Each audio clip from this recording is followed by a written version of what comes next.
Today, I am reviewing Sports Illustrated's brand new 2026 NFL mock draft. Let's get right into this. If you guys are new, feel free to like, comment, and subscribe. But below my face is my board. It is just the beginning, and we're going to be talking plenty because this is being recorded right after the Ohio State game. So I will end up actually giving some commentary on this. Fun fact, Arch Manning will be dropping.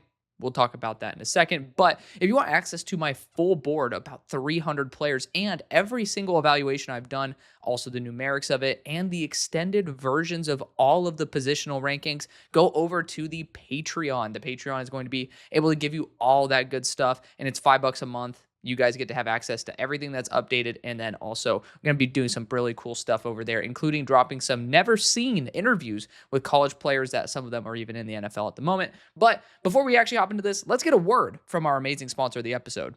Hey, y'all, I have huge news. With college football and the NFL returning, I have teamed up with DraftKings Sportsbook with an amazing partnership to bring you guys an incredible offer. When using code HMS, new customers bet $5 and instantly get $300 in bonus bets. Do you love the thrill of live betting? Then DraftKings has you covered. Bet on live in-progress games as they happen. Stay in on the action and use your bonus bets on DraftKings same game parlays for an even bigger payout. If sports betting is not yet available in your state, do not worry. You can still join in on the fun using a DraftKings daily fantasy option. I myself am in Texas, so that is something that I will be continuing to use. So this is going to be what it looks like. And what's awesome here is that you guys get to see a plethora of sports. This show focuses on football, but if you guys have a passion for anything else, you also get to partake. Sign up using the URL or using the promo code HMS. And a huge thank you to DraftKings for sponsoring this episode. And now let's jump into the actual mock draft. Number 1 overall, New Orleans Saints go Arch Manning.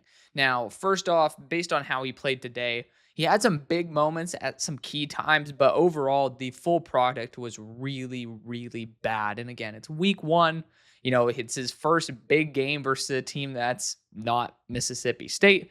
And so it makes sense. He's going to have some times where he struggles, but the biggest issue to me was the consistent mishandling of his mechanics. A lot of these throws were too high, or some of them just didn't have enough power on them, but you can tell that when he ends up throwing with proper mechanics, you could tell when he's relaxed, he keeps his front shoulder in place, he steps down instead of out and bends over. Like, he just ends up throwing a better ball. And there are reps when you end up looking back on his performances in 2024 that ended up looking really, really good. And when he throws like that, especially on the in the fourth quarter, when he threw the Jack Endries, you can tell that his mechanics were proper. He was relaxed and he threw the ball the way he should have. And then he makes one of the most amazing throws you'll see. So I don't understand exactly why Arch was consistently forgetting his mechanics. It's like, you're young. I understand. Sometimes you panic and then you lose the finer details of the game, but that shit's not going to fly in the NFL. So I really do believe he is not going to be coming out in 2026. There's a chance he doesn't come out in 2027 either. We'll see what happens there. But a lot of room to grow for Arch Manning. I was hoping he'd take a bigger step, showed progression over one game last year, and then really looks like he has a lot of room to grow. Of course, the narrative will continue to change as the season goes on. And if he does show that big progression step, we're going to start feeling a lot more comfortable with him at the next level. But I mean, again, this is why I don't like mock drafts that include Arch Manning. I don't include Arch Manning in my mock drafts for this reason, but it is what it is. At number 2, we have the Cleveland Browns going LaNorris Sellers, quarterback out of South Carolina. My favorite player in the entire draft. Excited to be able to see him play. You know, hopefully does not make me look like a fool for believing in the progression, but he showed over an entire year last year, his first year starting, that he can show mid-season progression. That's exactly what I love to see. I love to see year over year, but I also like to see the in-season progression as well. You learn from your mistakes, you continue to improve, because in the NFL, you're going to have to do that as well. Joe Burrow has had times where he struggles early in the season, but he always picks up as time goes on, and that's exactly why the Bengals are always dangerous when they hit the playoffs, because Joe Burrow has had those little rough patches. He's continued to polish them away, and then he gets better and better. So there you go. Steelers fan talking positive about Joe Burrow here, but also lovely to mention it during another AFC North team's pick. Regardless, I really love the LaNorris Sellers. I think he should be the number 1 pick in the draft. And number 3, we have the Jets going Cade Klubnik. So QB. I do think Cade Klubnik makes sense for the Jets. I had my own mock draft, 3 rounds that you guys can go check out. And the Jets ended up trading up to 1. And I ended up going with a different quarterback, one that I mentioned that I like more. But I do understand that Cade Klubnik's a great fit and has that mobility. I think he could take over the offense very well. You're not going to have a big offensive pivot if I'm going from Justin Fields' mobility to Cade Klubnik. So excited to see Cade, in action. We'll see if he can end up being an even better version of what he was last year. I think if he comes to the NFL, the exact player he was at the end of last year, he is not worth a top 5 pick. I don't know if he's worth a first round pick, but at the same time, we're projecting where they're going to be. And I really like what Cade has done in terms of progressing year over year. At number 4, we have the New York Giants going Francis CC Mauigoa, tackle out of Miami. I think of him more as a guard, but I do know a lot of people have him as a tackle as well. The right tackle side, I think we all agree, is the number one issue to fix. And so I think this is a great position to draft. Again, I draft Spencer Fano, but to a lot of people, Francis Mauigoa is what Spencer Fano is to me. So I think that's perfectly fine. I think it's great. It is the position to finally seal and solidify the offensive line. Number 5, we have the Titans, and they go a T.J. Parker, edge rusher out of Clemson. T.J. Parker is a good edge rusher. I think he's going to need to continue developing his processing of the game.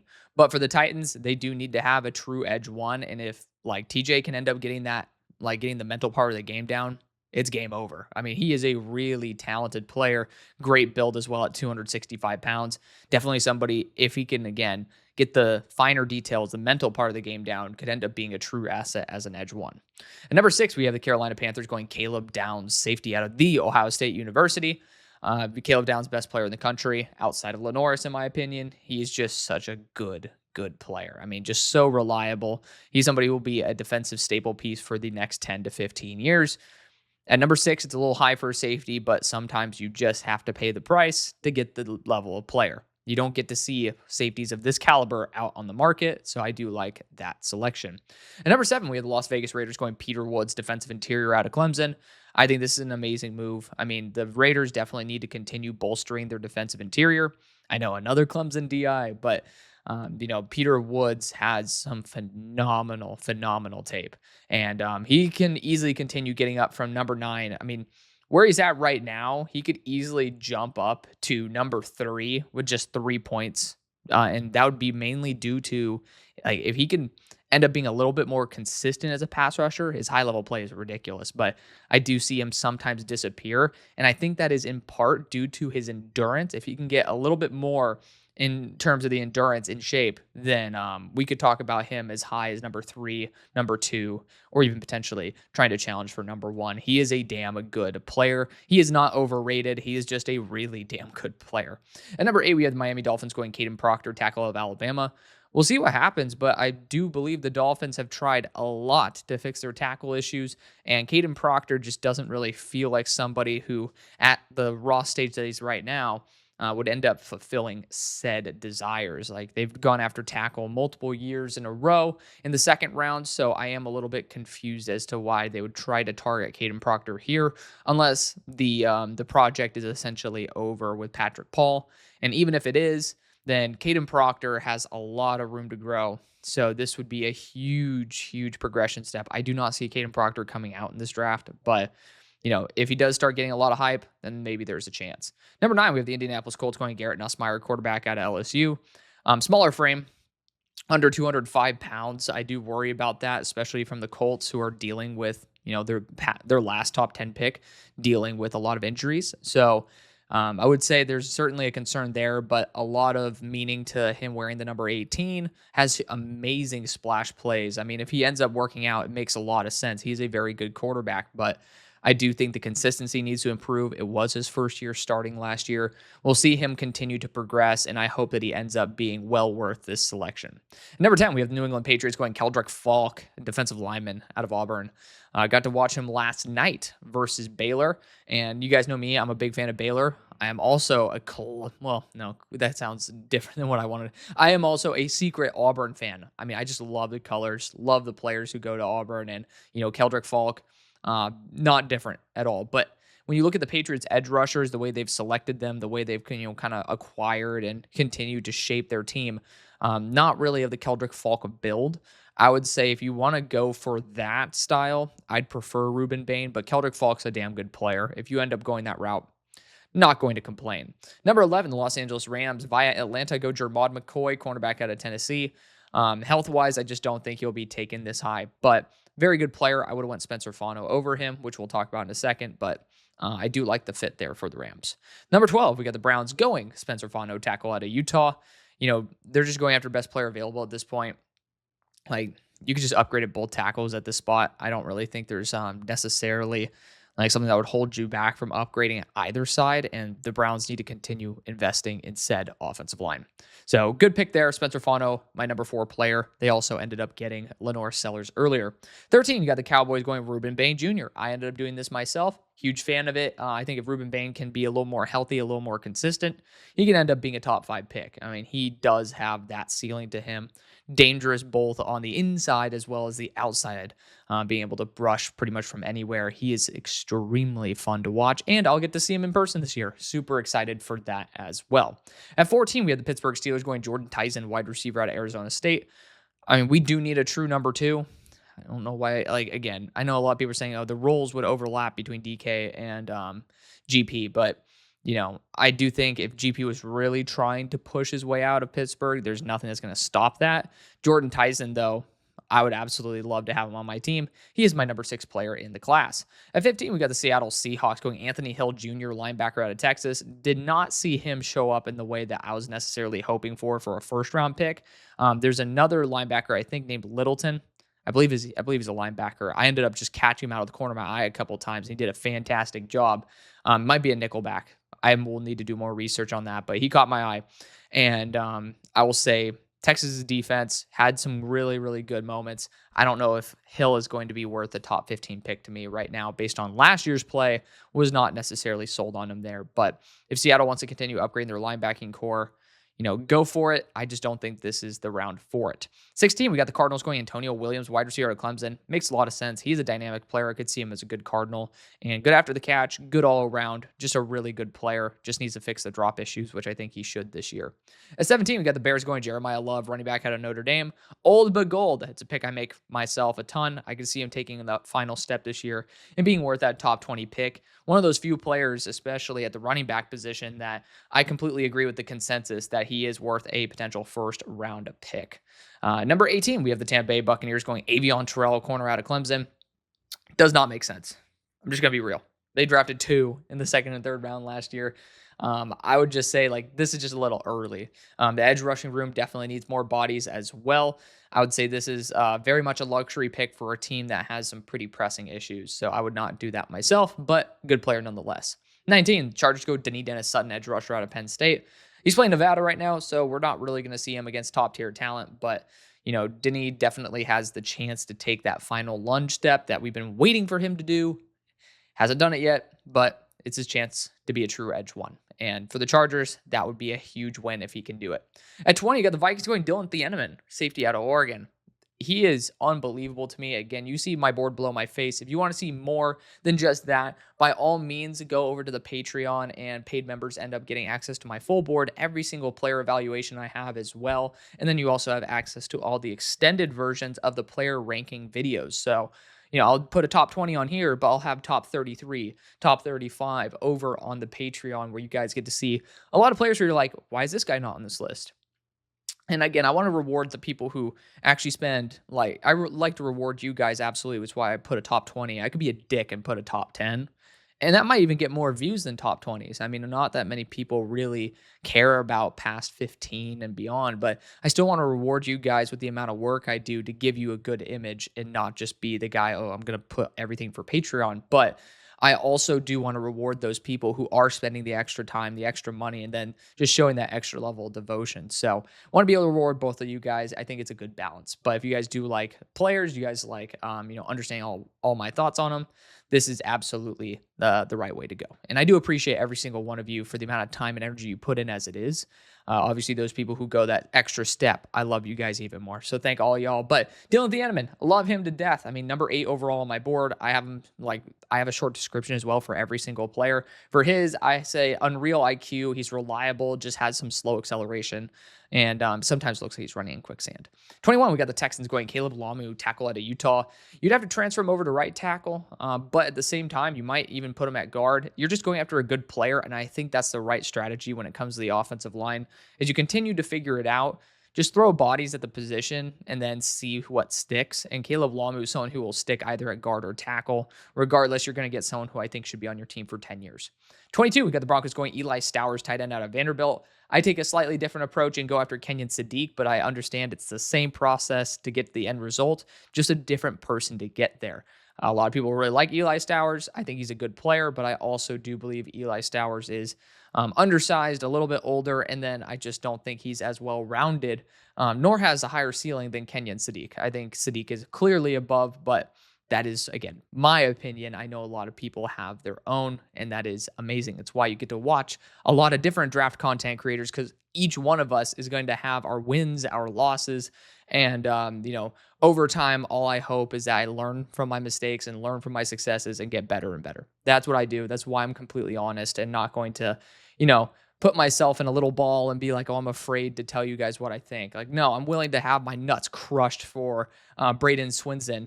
Of course, I do think there's some things that I couldn't know, which are like the off-field stuff that ended up, at least making the loss a little bit easier to take. But I know I'm still going to be willing to do it with guys like Malachi Lawrence and stuff. And, I'm never going to change in that aspect. All I'll do is just continue trying to learn from why I did things incorrectly, as well as why some things end up working out. But 23, Bengals going Malik Muhammad. He ended up having some good reps today. I'm excited to see him continue to progress. I do think Malik Muhammad did allow a little too much separation versus, wide receiver twos like, Carnell Tate, who I think he's a French 2 right now. And I think that's a very good spot for him to be in. I think he took a step up finally. The double catch in the end zone, I want him to have more surefire hands, because we saw last time they played Texas, Carnell ended up getting some separation, just dropping an easy touchdown catch. So I do really want to see him just get better. And I'm not here to talk about, this is about Malik Muhammad, but regardless, Malik versus NFL wide receiver 2/3, still having his struggles, still having his losses, but losing in a better fashion, in my opinion, than what he did last year. And that's a huge win in my book. So excited to see him continue to grow. I do believe corner is a position for the Bengals. 24, we have the Commanders going Carnell Tate. Oh, there you go. This is a live reaction if you haven't picked up on that. Again, Carnell showing progression steps this year, looks a lot different from last year. Love seeing that. I mean, it's Brian Hartline. He just knows how to train these guys. Shout out to Brian Hartline. Should be in the NFL at this point as one of the top end receiving coaches at the very minimum. But he likes his job there at Ohio State, and power to him. Carnell did take that step up in terms of technique. I'm excited to see him continue to grow. Now, we just need to get these receivers to start catching the ball. That's kind of a big thing for me. But Carnell Tate showing some big progression, potential first-round pick if he continues to grow in that aspect. The Rams go Drew Aller at pick number 25. I had the Steelers jump the Rams for this very reason. I think it's an amazing fit. So good job for the Rams there. At number 26, we have the Niners going Jalen Kilgore. Jalen Kilgore, I just don't believe he is necessary for the Niners. And I think safety could be upgraded. I know there's Marcus Siegel. A lot of people believe that he's going to be someone that will end up being a top tier option for y'all. And I'm excited if that's the case, because that would be a steal, which is what you guys have done for your secondary for probably the past half decade to decade now. But Jalen Kilgore, I mean, he is a slot safety. He is built more like a slot safety than like a slot corner or a pure safety. It's a very weird position. He almost feels like a linebacker at the same time.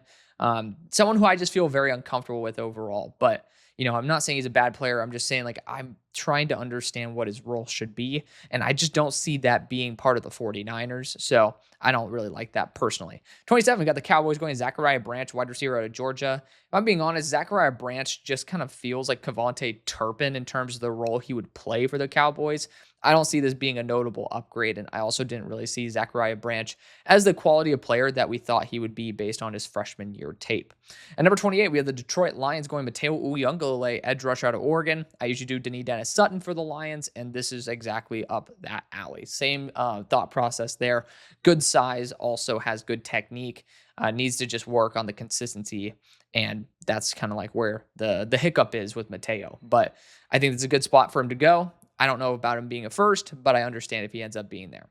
At 29, we have the Chiefs going Caden Green, tackle currently. Like big issue on the current, like big star on the currently, because he's getting clowned right now for absolutely getting destroyed at left tackle in his first game. There's one particular rep where he basically just let up an easy inside pressure. Caden had bad athletic scores for me as a guard.